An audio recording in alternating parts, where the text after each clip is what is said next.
Hi guys, it's been a while since I've done a vlog. I know the last one was I think in Mexico, so I am in Latvia right now. It's so funny, I'm always in a different country. Oh, I don't even know where to start, you know, so much has happened.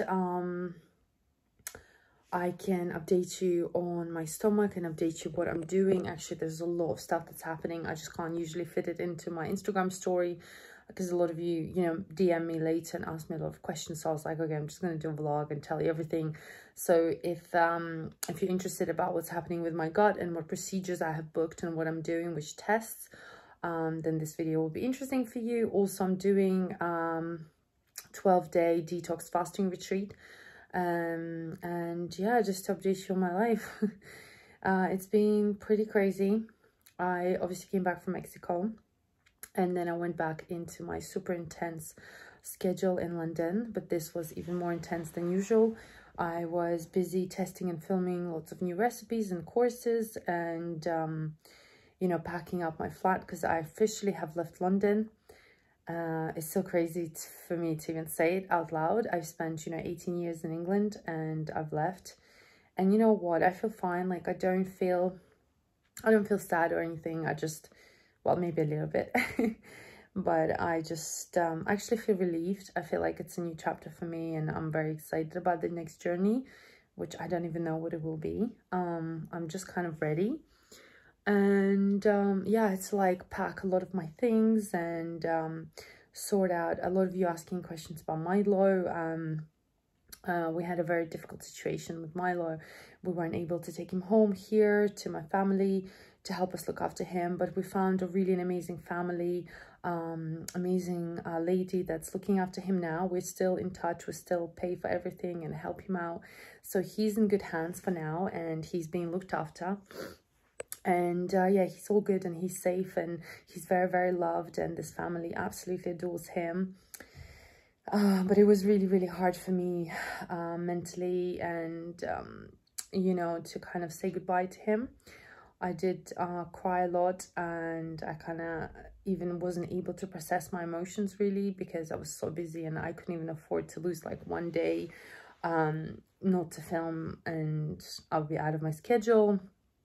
I had a TV show that was filmed in London, and in a space of 5 weeks, so much has happened. Me moving house, me leaving London, me packing all my things, sorting out Milo, filming all the courses, adjusting to the new schedule, because I was starting to feel so good in Mexico. I was meditating, I was doing my yoga, I had so much, like, I just had a different lifestyle, let's put it that way.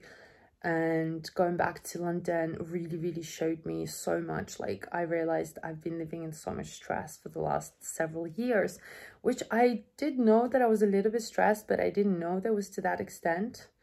It's almost like someone took me out of my body and then put me back into it and was like, look, this is what's been happening to you for the last few years. And I'm like, whoa, I don't really like this environment. I don't like being in this body. I don't enjoy any of this. So yeah, oh, itchy nose, sorry guys, oh, itchy nose. So yeah, I've just had so many realizations recently, oh, and they still keep coming. I feel slightly all over the place mentally. I just feel a lot has happened and I haven't really processed everything. You see, even now I'm all over the place telling you what's been going on, but yeah, I just thought it wouldn't be fair on Milo to, take him all the way to Mexico. First of all, it wasn't as easy as just to take him to Mexico because he's a bulldog. They have issues with their nose, Frenchies, and they have very weak hearts. There is a high chance and a risk that I discussed with my vet that they could die. They could die on the plane, because you're not allowed to take dogs with you in a cabin. Like, it's very unusual. We don't have that. It's in America, it's normal, but in UK it's not, and there's a lot of regulations. So leaving him in a cabin, risking that, like, I wasn't prepared to do that. Also, for him adjusting to the climate in Mexico, they're very they already have a lot of breathing difficulties. So he's dying in London when it's like 30 degrees. He would not be okay in Mexico. He would really suffer. Oh, and then, you know, I don't even know if I'm going to stay in Mexico, how long I'm going to stay in Mexico. Like, it all just wasn't, you know, I could be selfish and I could take him with me and I could just, you know, be like, whatever, I'm selfish. But I need to think about him, you know, I need to think about what's best for him, what's, you know, and he's used to English weather, he's used to English food, he's used to a lot of the English things, you know. And we were just really, really lucky to find a family that, you know, adored him. And I kind of have a peace of mind that he's in good hands. He's being looked after. I completely know what's going on. We still, you know, get him physio and look after him and everything. And, you know, once I settle down, hopefully I'll be able to take him back. But right now I had to say goodbye and it was really, really difficult for me. So yeah, that was like a huge thing in my life. And then obviously another huge thing is obviously me leaving London after 18 years. And it was a weird thing, you know, it's like saying goodbye to all my friends and the place where I lived and called home for so long, my kitchen, all the stuff that I'm used to, you know. Oh God, I think the sun keeps going in and out. I need to turn the lights on. Yeah, so it's just been pretty intense, I'm not gonna lie. And then obviously moving the house, that was so that was really stressful. I haven't moved like this in a very long time, especially to another country. I think before, when I moved, I never used like these like proper boxes and you have to label everything and there needs to be a system and all this stuff. I would just throw everything into whatever bags, bin bags, and you just move, you know, to a new location. Obviously moving from one country to another country is slightly more difficult. And then, you know, it was just like in the middle of the move, like I dropped my cake on my foot and it's actually swollen now, still. And luckily I didn't break anything, but I was actually having my leaving party on that same day when I was moving out. Like, you know, the moving van was coming, and then obviously I dropped the cake on my foot, so my party was cancelled. I spent like 4 or 5 hours in hospital.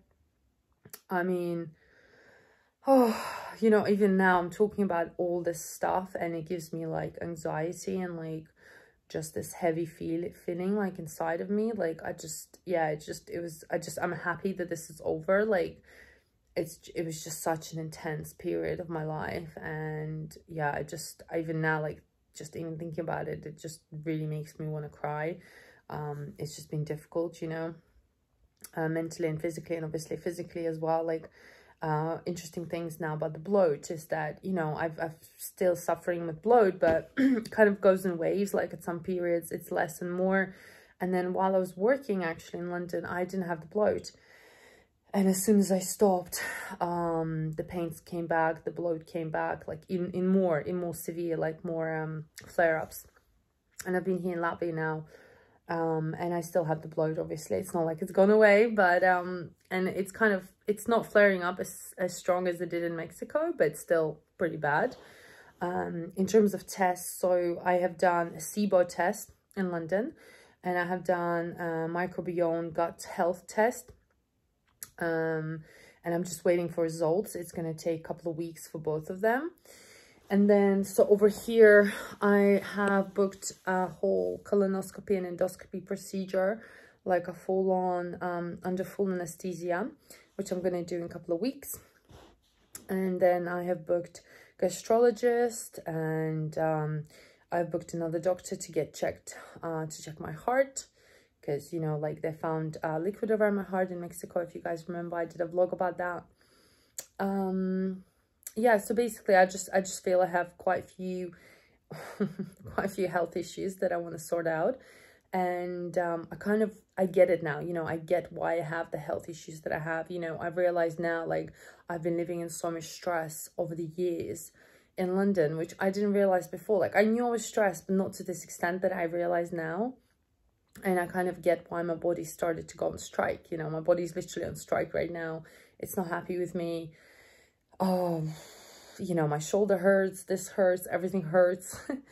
It's kind of ironic because, you know, it's like I'm working so hard so that I can relax more and that I can have a good future, so that I'm working so much, and I've been doing this for 8 years. And now that I've been working so much, I've really damaged my health. And it's kind of just ironic. Now I'm spending all my money on all these tests and treatments and everything is so expensive. You know, at the end of the day, let's be real, this stuff is expensive. I've literally spent all my money on doing health stuff, like tests, hospitals, tablets, all these treatments, all sorts of things. I'm still really determined to figure out like what is the issue. And I kind of know more or less now, and update really is that, you know, I have taken so many antibiotics over the years for my teeth. I have taken so many antibiotics when I was in Asia, when I had like food poisoning. So I completely destroyed my microbiome, I think, the good and the bad bacteria. So that's why there's like a dysbiosis, what, you know, one of the Mexican doctors told me. But yeah, anyways, and then on Monday this week, I'm actually doing my first retreat in my life. I've never done a retreat in my life like this before. And it's a 12-day retreat with a fasting program. It's called like medical fasting. So this isn't like fasting for weight loss or just some fun fasting. I mean, I don't know if people do fast for fun, but who knows? So this is like a serious medical fast. It's a whole program from morning till night. I just spoke to the clinic as well. It's like 6 a.m. starts, 9 p.m. sleep, like full on, you know. A lot of treatments, all sorts of like cleansing treatments. And I do want to record a vlog because a lot of you want to know which treatments I'm going to do, how I'm going to do it. And a 10-day water fast is something that I've never done in my life before. It does sound a bit extreme, and I get it. I've done obviously 8 water day fast in Bali, but I did it on my own, which I do not recommend doing on your own. But I was with a friend, so I wasn't like completely alone. So this one is going to be 10-day water fast, and you know, I'm going to have health checkups every day with the doctor. There's a doctor on site. I'm assuming they're going to adjust my program based on how I feel. So obviously, if I don't feel good, like they'll break my fast and so forth. So I'm really, really looking forward to it. I'm just looking forward to peace and quiet. It's going to be in the middle of nowhere, and just to rest, because it's just been so full on, and I haven't rested. Honestly, I haven't had a holiday in absolute years, like probably 3 years or so. I'm talking about a holiday where I don't work, I don't check my phone, I don't reply to comments, because working for yourself means you're on it 24/7. You work every day.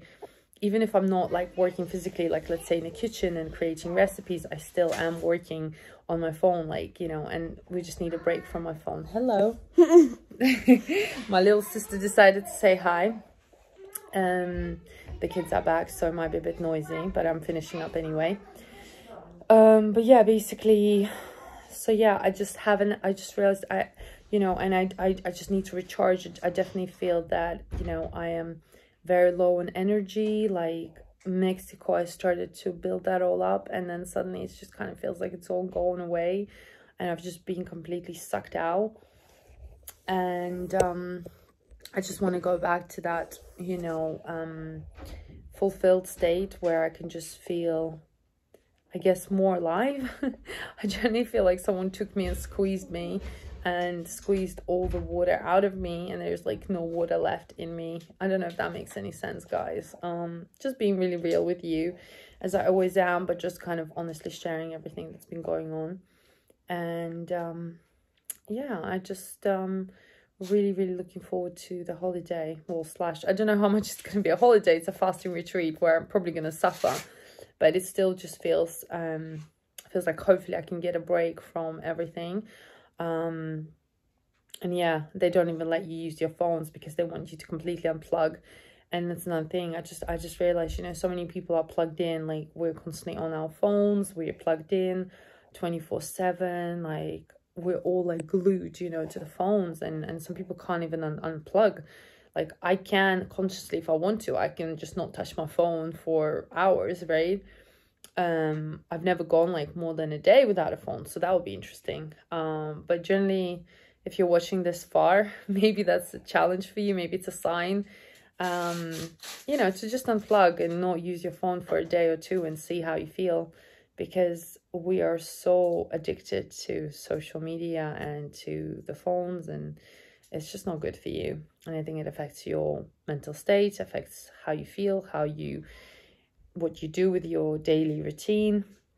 So yeah, and hope you enjoyed my update. Let me know in comments down below if you want to see about the retreat, about the fasting retreat. What you want to see? Of course, there's no food plan because I'm fasting, but if you want to know what procedures I'm going to be doing or anything like that, yeah, ask away, and then I will record the videos and then post it after the retreat probably. Anyway, guys, love you loads and speak to you soon. Bye.